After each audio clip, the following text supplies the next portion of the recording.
হুমকি, ধমক আর চমক, তৃণমূল কংগ্রেসের যেন এটাই সংস্কৃতি। ভোট যত এগিয়ে আসছে ততই বাড়ছে হুমকির বহর। ফের একবার হুমকি দিলেন আব্দুর রহিম বকশী।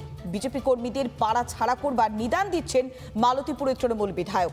একই সঙ্গে শুভেন্দু অধিকারীকেও চাঁচা ছোলা ভাষা আক্রমণ শানিয়েছেন আব্দুর রহিম বকশী, আর পাল্টা আক্রমণ শানিয়েছেন বিরোধী দলনেতা। শুভেন্দু অধিকারীকে মালদার মাটিতে নামতে সাধারণ মানুষ দিবেন। বাপের নাম যদি ঠিক থাকে কলম বাগানে আয় দাঁড়িয়ে আছে। শুভেন্দু অধিকারীকে একটা সভা করতে কতই না কাঠখড় পোড়াতে হয় বলুন তো।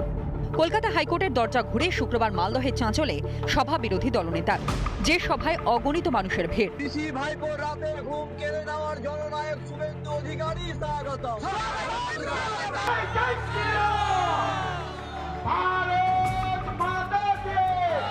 মন্দিরে যাচ্ছি প্রণাম করতে, কারণ এই চাঁচলে সভা করতে অনেক লড়তে হয়েছে। হাইকোর্টে দুবার যেতে হয়েছে, রেয়ার কেস। রাজ্যের বিরোধী দলনেতা শুভেন্দু অধিকারী তিনি রাস্তায় হেঁটে এই মুহূর্তে মন্দিরে যাচ্ছেন। যেতে যেতে পথ চলতি যে সমস্ত সাধারণ মানুষেরা রয়েছেন তাদেরকে আশ্বস্ত করছেন, হাত নাড়িয়ে তাদের সঙ্গে আছেন শুভেন্দু অধিকারী, তাদের সঙ্গে আছে বিজেপি, সেটাই কিন্তু আরো একবার স্পষ্ট করছেন রাজ্যের বিরোধী দলনেতা।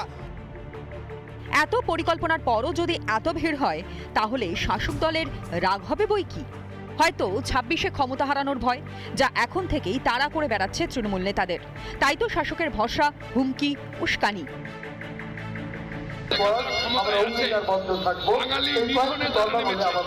বাঙালিদেরকে ধরে ধরে মারছে, মেরে ফেলছে, মারছে।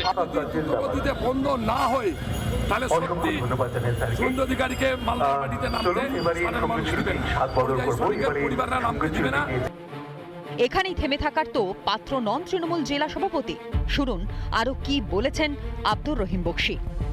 যেগুলো উচ্ছৃঙ্খল গরু থাকতো সেগুলো উচ্ছৃঙ্খল গরু ছাগলকে গলায় একটা বড় ডান্ডা ঝুলিয়ে দেওয়া হতো। সেই ডান্ডা ঝুললে গরু আর ছুটতে পারতো না। সাধারণ মানুষ বন্ধু তোমাদের গলায় সেই রকমের ডঙ্কা ঝুলিয়ে দিবে, যাতে যে পাড়ায় যাবা তোমরা সেই পাড়ায় তোমাদেরকে চিহ্নিতকরণ করে পাড়া ছাড়া করবে এলাকার মানুষ। চাঁচলের মাটিতে দাঁড়িয়েই পাল্টা চ্যালেঞ্জ ছুড়ে দিয়েছেন বিরোধী দলনেতাও। বড় বড় কথা এখানকার মুখ্যমন্ত্রী হয়ে গেছে রহিম বকশী। বড় বড় কথা ঢুকতে দিব, গাছে বেঁধে রাখবো, পা ভেঙে দিব, মাথা গুড়িয়ে দেব। বাপের নাম যদি ঠিক থাকে কলম বাগানে আয় দাঁড়িয়ে আছে।